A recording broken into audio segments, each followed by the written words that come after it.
Donc le titre et le sujet de mon intervention s'appelle « Les lieux de l'œuvre », entre parenthèses,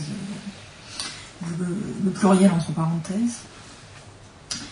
En 1928, le philosophe et écrivain Paul Valéry notait déjà dans un texte visionnaire qui s'appelle « La conquête de l'ubiquité » que de telles nouveautés transformant toute la technique des arts s'annonçaient, allant jusqu'à modifier la notion même de l'art et agissant sur la matière, l'espace et le temps, de façon que les œuvres acquerront une sorte d'ubiquité.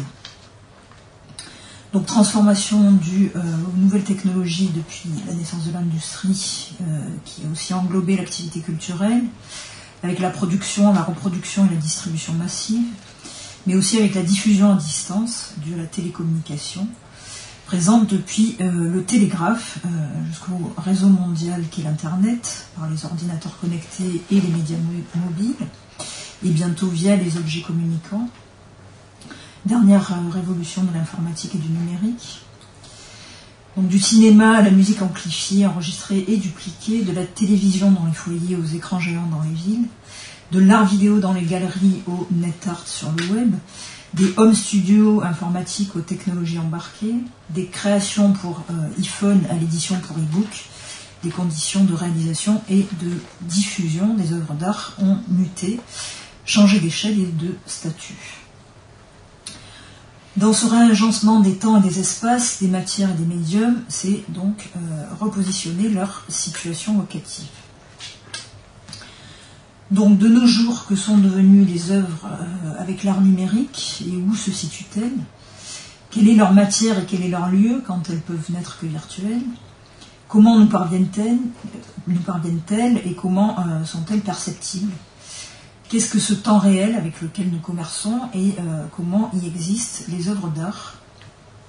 Œuvre unique ou reproductible a-t-elle un sens lorsque son origine se trouverait dans des données numériques et se transmettrait depuis des bases et des serveurs?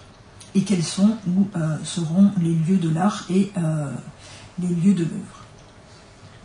Donc cette proposition vise à questionner les formes ou les modes d'existence des œuvres dans leur support numérique, œuvre globale ou pièce contextuelle, paysage ou site, localisation ou distribution réticulaire, espace public réel ou virtuel, adresse individuelle ou relation collective, etc., etc. Quel est le lieu de l'œuvre numérique? Et que faire donc de cette possible ubiquité qui, pour McLuhan, était une responsabilité planétaire?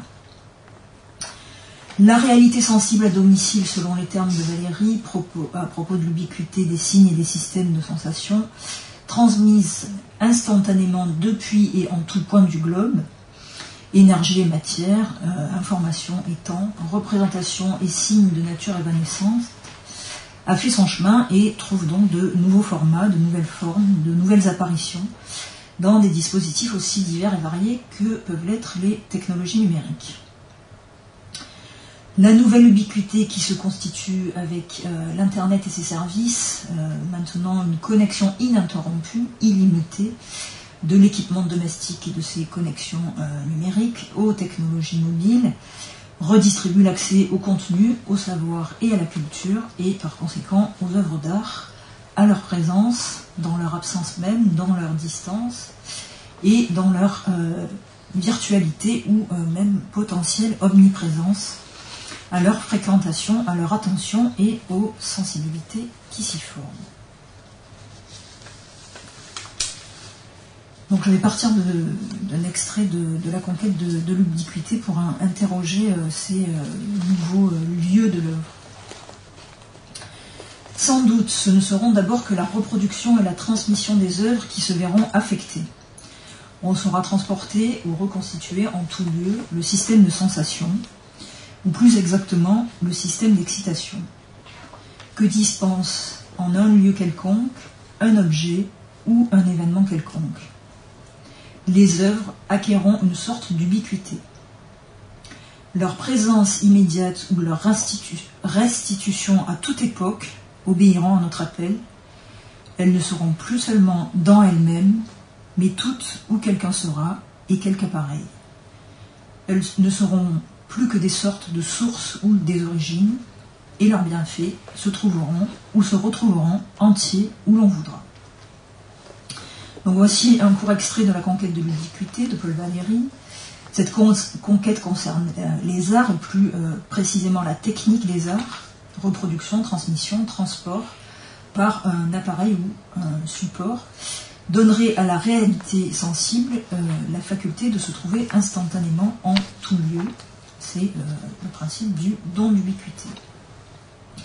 Et les œuvres ne seraient plus que des sortes de sources ou origines, et leur duplication ou reproductibilité leur permettrait de se diffuser et transporter, ou en tout cas de se reconstituer où quelqu'un sera et en quelque appareil. C'est donc l'appareillage technologique qui transforme les arts, qui incube des changements profonds. Et pour Valéry, ces mutations sont d'ordre locatif. La distribution et la restitution d'une œuvre grâce aux technologies peut avoir lieu, répète-t-il dans ce texte plusieurs fois, en tout point du globe. Alors la notion de globalisation a plutôt été attribuée à Marshall McLuhan grâce à sa formule du village global, mais pourtant Valéry semble l'introduire dès 1928 avec cette dimension planétaire de l'ubiquité, par la transmission mondiale des œuvres rendues possibles par les technologies. Alors dans ce texte, Valéry s'arrête sur la musique. Je crois que La conquête de l'ubiquité est issue d'un ouvrage plus conséquent qui s'appelle De la musique avant toute chose. Musique dont les technologies d'enregistrement et de reproduction sont à son époque déjà avancées, mais il espère que les autres arts pourront venir à nous et nous faire découvrir le monde, ses formes et ses œuvres, pour le plus grand plaisir de nos sens. Notre jouissance, écrit-il, devait s'accommoder d'une occasion, d'un lieu, d'une date et d'un programme. Avec la conquête de l'ubiquité, l'accès aux œuvres en modifie les circonstances. C'est donc de cet accès, de cette circulation, de cette distribution de la réalité sensible à l'époque des technologies numériques et dans le cadre du réseau global qu'est l'Internet, qu'il va s'agir ici de discerner les lieux de l'œuvre d'art ou des œuvres d'art. Cet accès conditionne aussi les modes de fabrication, de création de l'œuvre et les techniques, les physiques, les matières, les fonctions et les fonctionnements en effectuent aussi ou pas le déploiement et l'apparition. Quels sont alors les lieux de l'œuvre, ses dimensions, ses courbures, ses expansions, ses limites, ses complexités, peut-être ses localisations et ses dislocations. Donc le sujet étant assez vaste, je vais en proposer une esquisse. Je vais revenir un petit peu sur le terme de lieu. Donc j'ai choisi ce terme de lieu plutôt que celui d'espace pour plusieurs raisons, dont celle que la notion de lieu inclut celle d'espace. L'espace, c'est une étendue plus ou moins définie et identifiée. L'œuvre d'art se constitue aussi bien spatialement que temporellement, mais elle s'inscrit ou inscrit aussi un lieu pour avoir lieu. Le lieu est ainsi considéré comme une portion d'espace qui se caractérise par son usage pour des événements qui y ont lieu. Il y a de l'accomplissement, de la production et de l'action dans le thème du lieu. Et dans son lieu, qu'elle le façonne, le conçoive, l'invente, s'y accommode, le contrarie, le disloque, le concrétise, le symbolise, l'œuvre s'accomplirait, aurait lieu et ferait également, c'est-à-dire selon son origine latine, adviendrait. Dans l'introduction à un ouvrage qui s'appelle Œuvre et lieu, qui est un ouvrage collectif dirigé par Anne-Marie Charbonneau et Norbert Hiller, la question est posée d'emblée ainsi: où et quand l'œuvre a lieu? Dans sa contribution, Norbert Hiller écrit que la question de l'œuvre et du lieu devient celle du temps, celui de la mondialisation et des technologies d'abolition de la distance et des délais, que McLuhan nommait déjà par instantanéité. Et il y a un terme assez important dans ce que formule Norbert Hiller, c'est celui de manifestation versus représentation. Comment l'œuvre se manifeste-t-elle, et en ce sens, comment a-t-elle lieu, prend-elle lieu et occupe-t-elle ce lieu, ou ces lieux. Et ce qui nous importe, ici aussi, avec et après les propos de Baudrillard sur la simulation, entre autres, c'est que quelque chose ait encore lieu, écrit Norbert Hiller. C'est l'agir de l'œuvre, sensationnellement ou sensiblement, qui est défini par le choix de ce mot et préservé dans le fonctionnement de son dispositif, au contraire de son anéantissement ou de son anesthésie, pour reprendre l'expression de Bernard Stiegler, comme assoupissement des sens. Or, l'ubiquité, omniprésence de l'absence ne pourrait advenir car elle contient dans sa potentielle totalité l'impossibilité de constituer un lieu, de le former, de le délimiter et ainsi d'y apparaître.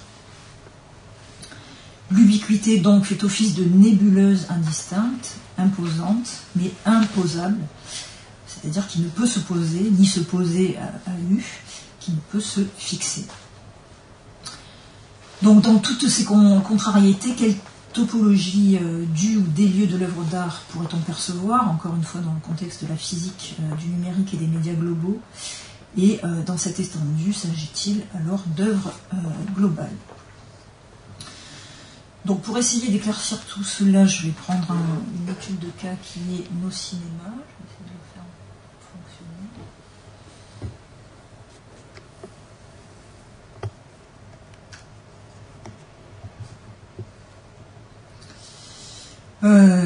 Nos cinémas est une œuvre donc de l'artiste Jérôme Joie, qui a été présentée dans une version initiale au Walker Art Center de Minneapolis à la fin des années 90. Et Nos cinémas est une application en ligne développée donc par Jérôme Joie. C'est un projet de cinéma à distance, de composition en ligne. Jérôme Joie développe d'ailleurs actuellement une recherche sur les auditoriums Internet. Et c'est un dispositif collectif.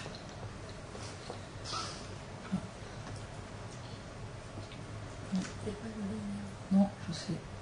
Comment je fais maintenant ?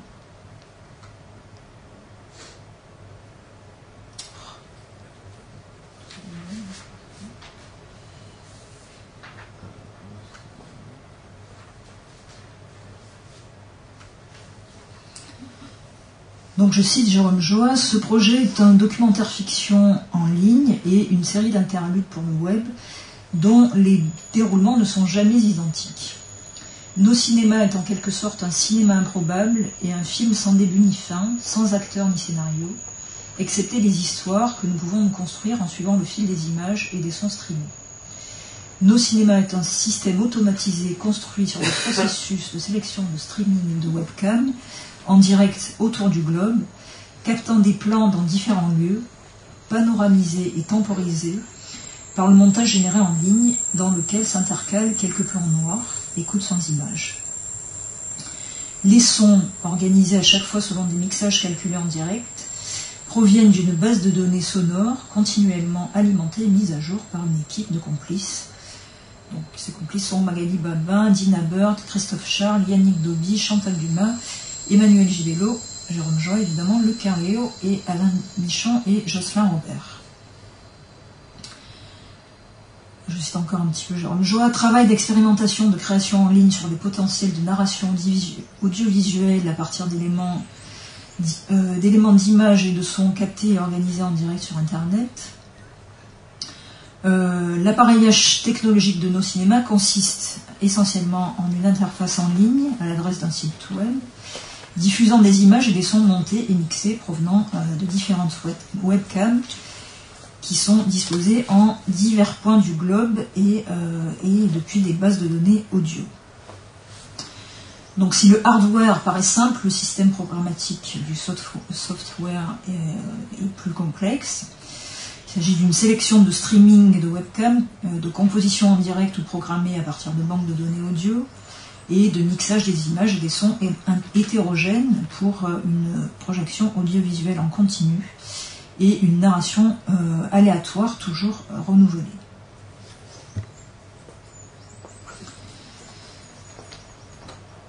L'ensemble constitue un mode opératoire original. Le mixage constitue la simulation d'une bande-son homogène qui s'associe aux images de manière fortuite, créant l'effet no cinématographique, explique Jérôme Joie. Et c'est en circonstance que là aussi un extrait de la conquête de l'ubiquité est mis en exergue de la présentation de l'œuvre.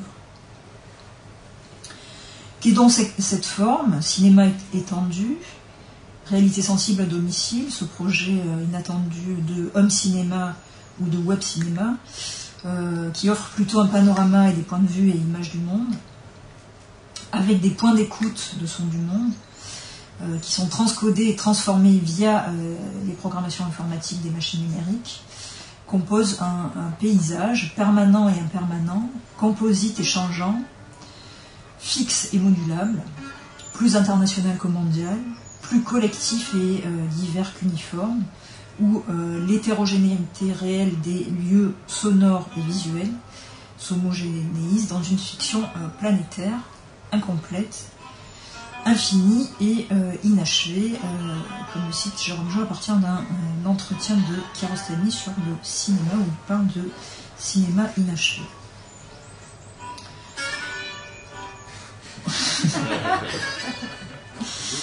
Où et comment a donc lieu l'œuvre?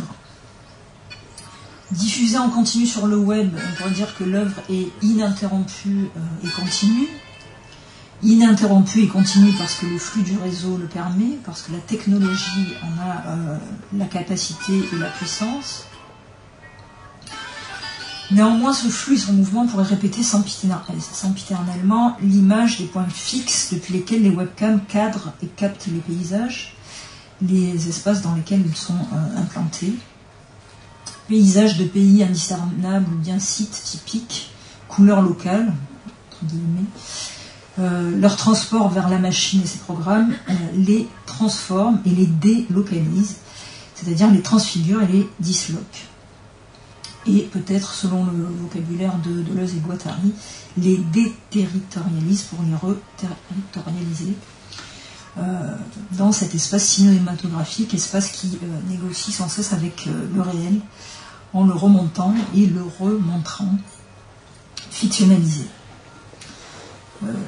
Cinéma is my country, c'est une phrase qu'a pu dire Jonas Mekas, cinéaste américain d'origine lituanienne, cet exilé éternel qui n'établit de territoire que dans les espaces filmiques.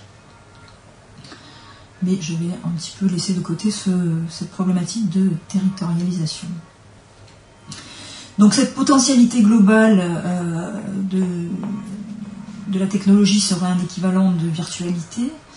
Le lieu de l'œuvre serait éternellement virtuel. Est-il ubiquitaire parce qu'en tout lieu, en même temps, de façon continue? Et réellement, cette globalité permanente est-elle effective ou illusoire? Et donc, toujours à propos de nos cinémas, depuis quel point et en quel point l'œuvre se dispose-t-elle, se montre-t-elle et apparaît-elle? Donc l'ubiquité consiste à être présent en tout point du globe et en tout lieu, et l'œuvre, selon Valéry, à se présenter où quelqu'un sera et en quelque appareil. Le nombre d'appareils numériques et leur variété et leurs possibilités et applications ne cessant de s'accroître, le stockage et la génération de données numériques allant de même en s'agrandissant en nombre tandis qu'elles s'amenuisent en occupation d'espace ou qu'elles se miniaturisent, il est imaginable que la numérisation du monde le duplique en le simulant et que cette simulation exponentielle via les appareils nécessaires fournisse un accès ubiquitaire et permanent au du réel simulé. Est-ce que ce sera pour autant le lieu de l'œuvre, et l'œuvre pourra-t-elle avoir lieu dans ce maelstrom d'informations? Je dirais que l'accumulation sans distinction n'est pas un savoir, et la connaissance sensible ou intelligible ne pourrait de cette façon pas avoir lieu. L'œuvre d'art doit donc opérer ou œuvrer à l'interaction entre la technique et le sens, ou les sens, et trouver, selon l'expression de Rimbaud, le lieu et la formule. Donc ouvrir des espaces de représentation et non de duplication, de réplique simulée, générer des contextes dialectiques susceptibles de discernement et de critique, c'est ce que peut ou doit faire l'œuvre. Donc je vais revenir à l'exemple de nos cinémas et de son dispositif. Donc quelques mots sur le dispositif. Moi, je considère que le dispositif est singulier et contextuel, à l'inverse des systèmes qui sont génériques et répétitifs, massivement et globalement. Le dispositif œuvre parce qu'il agit contextuellement et qu'il est conçu originalement. Et la relation à la technologie doit permettre la mise en œuvre de dispositifs. Donc, à propos de cette œuvre, Jérôme Jo écrit encore: la rencontre entre le cinéma et les réseaux, ceux de l'Internet, stimule ce dispositif à la fois fictionnel et documentaire. Comprenant la construction des narrations et des récits à partir d'une incorporation, d'une appropriation et d'un détournement des technologies. En effet, il s'agirait aujourd'hui de répondre à la logique des usages préconstruits et préorganisés qui nous appareillent. Loin de vouloir poétiser notre environnement hyper-technologisé ou rejeter de facto les appareils et les prothèses techniques que par ailleurs nous créons nous-mêmes et que nous suscitons, il s'agit d'y prendre corps, d'y constituer nos histoires, d'y inscrire nos mémoires et nos pratiques. Le projet de nos cinémas prend à ce sujet une dimension politique, écrit encore Jérôme Jo, malgré son aspect de flânerie insensée et d'interlude cinématographique. On pourrait parler de reposoir cinématographique de nos machines, à l'image des reposoirs d'écran, appelés aussi économiseurs. En contournant tous les principes de notre utilisation actuelle des technologies et des industries culturelles. Au lieu d'accélérer et de courir après ce qui nous consomme, il nous faut ralentir et écrire ces temps et espaces qui nous constituent. Paul Valéry, dans plusieurs textes au début du XXe siècle, a anticipé cette politisation. Donc si on s'attache maintenant à la dimension temporelle qui compose nos cinémas, on perçoit que dans l'ininterruption du flux, des variations, des coïncidences, des corrélations, des altercations, des étirements se produisent pourtant. Et c'est là un principe de la composition composite, faite d'éléments sonores et visuels hétéroclites, issus de lieux dissemblables, d'événements divers, à horaires variables et pourtant rassemblés. Les webcams et les participants artistes étant aussi dispersés sur le globe.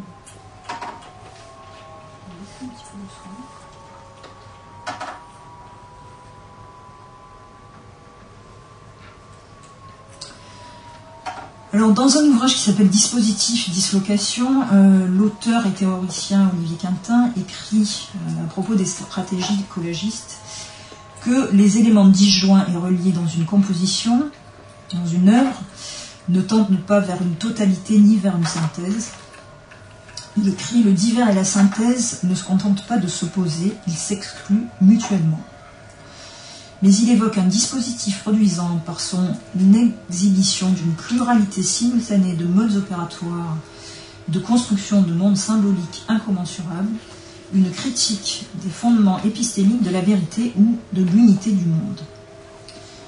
C'est une théorie déjà développée par Adorno dans sa théorie esthétique et aussi dans ses textes sur l'art et les arts. Cette critique, poursuit Olivier Quintin, est celle du rapport des arts modernes ou des avant-gardes avec cet ensemble immense d'objets, de signes, de textes, d'images, etc., surcodés, qu'on appelle culture de masse, telle qu'elle apparaît avec la société industrielle et qui se prolonge sous la forme post-industrielle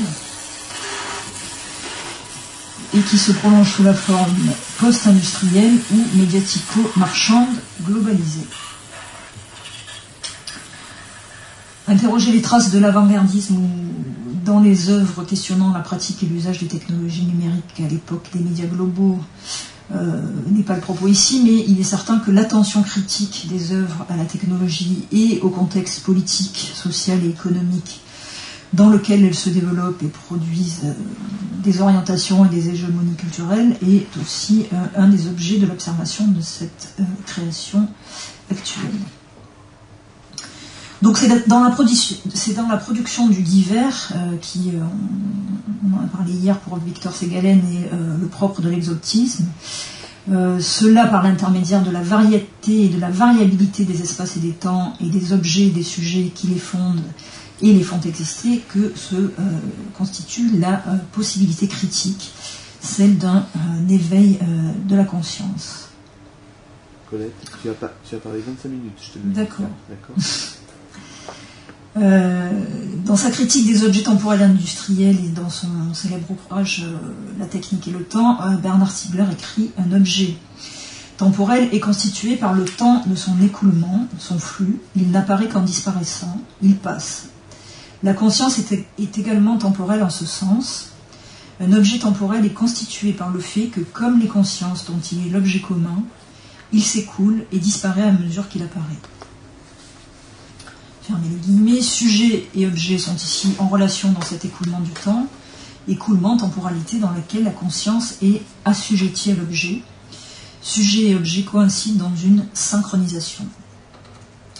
Cette coïncidence, écrit Stiegler, de l'écoulement de votre temps de conscience avec l'écoulement des objets temporels est ce qui permet que votre conscience adopte le temps des objets temporels en question, mais une conscience est essentiellement une conscience de soi, poursuit donc Stiegler, c'est-à-dire qui sait dire je ne suis pas équivalent à qui que ce soit d'autre, je suis une singularité, c'est-à-dire que je me donne mon propre temps. Or, écrit Stiegler, les industries culturelles, en particulier la télévision, constituent une énorme machine de synchronisation, et dans l'hypersynchronisation industrielle, ce qu'il nomme après Simondon l'individuation psychique collective, est donc anéantie, ces consciences, écrit-il, finissent par devenir celles de la même personne, c'est-à-dire personne.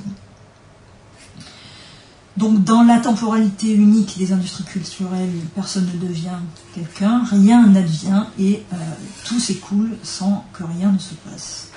Aucun événement n'a plus lieu, on vient à la question du lieu, et il n'y a plus de relation dialogique entre sujet et objet puisqu'ils ne se distinguent plus, ils ne coexistent plus, ils disparaissent dans l'appareillage.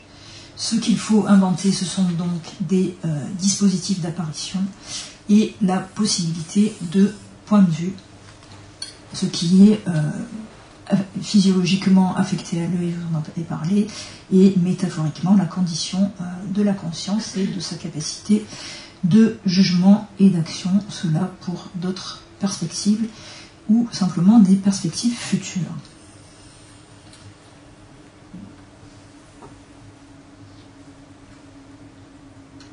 Je vais arrêter l'œuvre. Je vais juste terminer sur quelques précisions sur le flux et le point, le site et le lieu, et la fixité et la mobilité.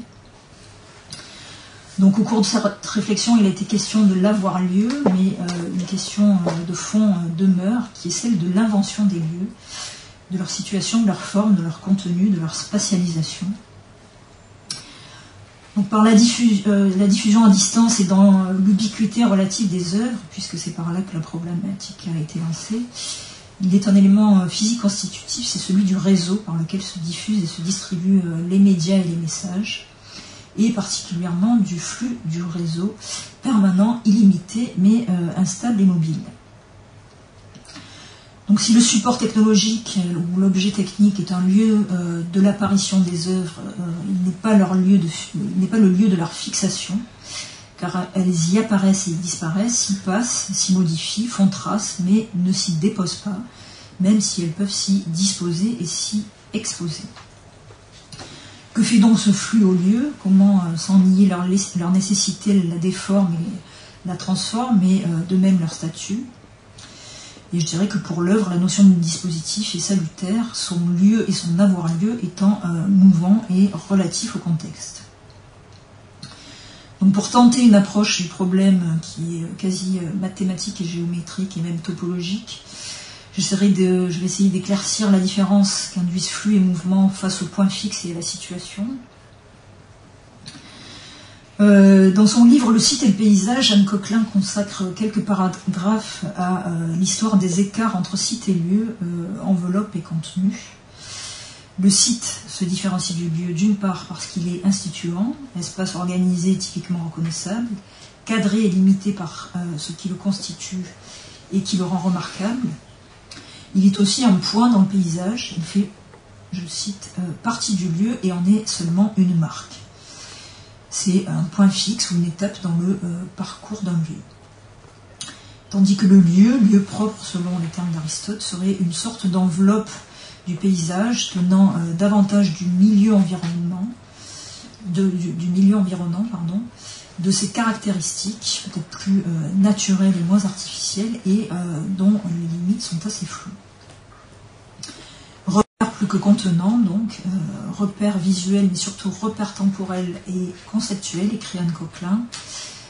Le lieu en tant qu'il est enveloppe signe un environnement et par un paradoxe qui en fait l'intérêt est à la fois discontinuité avec le tissu continu du spatial et à la fois renvoie à l'extension pratiquement illimitée de la dimension temporelle. Pourrait-on alors dire qu'un site web est un point fixe et immobile, un instantané du flux de réseau et des données qui y circulent, et que le lieu de l'œuvre en ligne ou transposable par le réseau et ce contour indéfini, cette enveloppe qui est la physiologie de l'appareillage numérique, de cette illimité dans la transmission et de cette illimité de la transmission, qui est son paradigme temporel. L'effet ubiquitaire ou global des réseaux de transmission et de leur flux et instabilité fait déborder, je dirais, les contenus du contenant, et message et médium nouent une relation contiguë, mais peut-être nouvelle, qu'il faudrait approcher pour la saisir. Et l'étude de l'espace, de leur transformation, de leur continuité et discontinuité est l'objet de la topologie. Donc, je dirais vers quelle nouvelle topologie se dirige-t-on ?